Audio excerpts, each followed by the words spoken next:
So we're back inside Wings and we're going to try something a bit more complicated.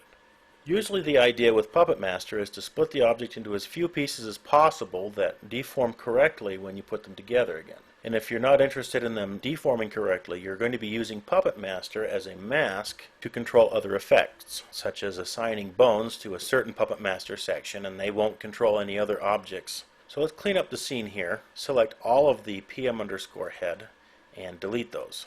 Make sure you're in object mode if you're doing that. Let's open up the original head, which we set our sharp edges on to dice this up, and let's reset that. Now we have it mirrored across. We know this is a complete mirror, so I'm going to set the loop, do a loop cut, which will slice it into two sections right down the center, delete one half, and we'll start over with a more complicated way of dicing up PuppetMaster.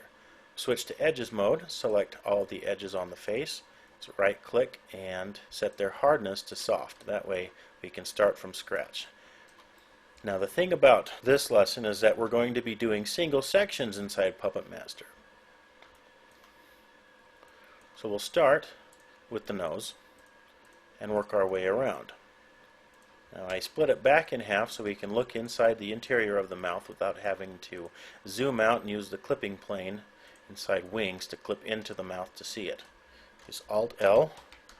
We're going to cut sections of this out, and I'm going to dead end one end here, set the hardness to hard, and we'll continue growing these out and setting and dead ending them in so we have a loop coming in.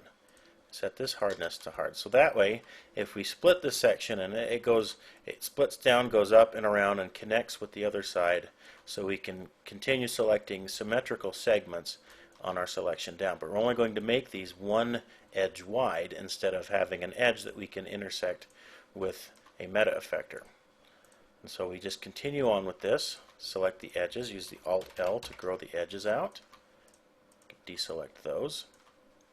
And this edge crawls out to the boundary here and then dead ends right into the edge there. Set the hardness to hard, so we're making loops that move in and around. Do the same thing for the edge here. Set that loop so that it shoots right out to the edge of the jaw. Set that hardness, and let's connect this jaw underneath the sideburns.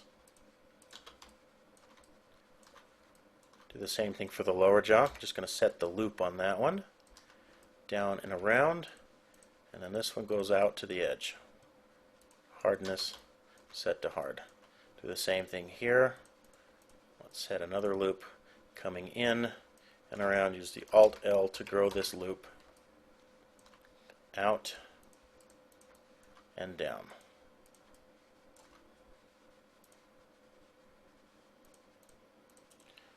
Set the hardness there.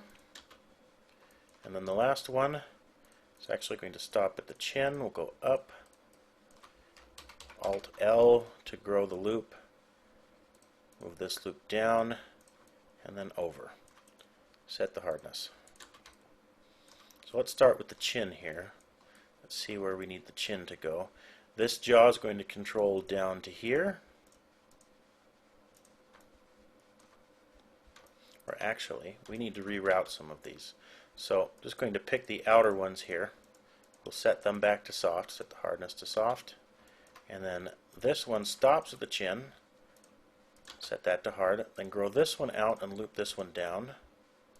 Set that to hard. Then this one loops down. And then the lower cheek goes down past that point and around. So we've designed a more complicated PuppetMaster effect here that we're going to figure out how to aid inside Messiah. So let's mirror this across again and do the same separations.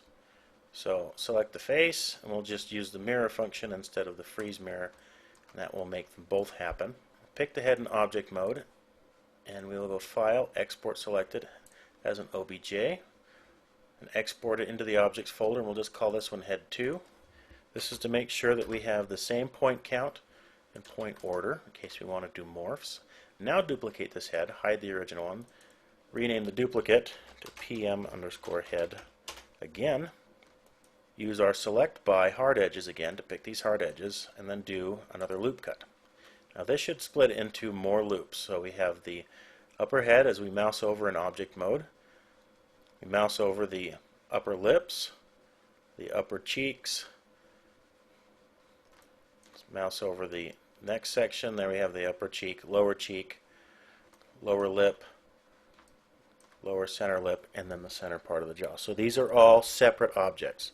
Just to be clean about it, F5 to select all the n-gons and assign those to the whole material so they get ignored on export. Now the only thing visible is the PM_head sections, so go to object mode, select all of them, file, export selected as an OBJ into the PM_head2.obj. Let's go to file and we'll save this scene as Steve 2.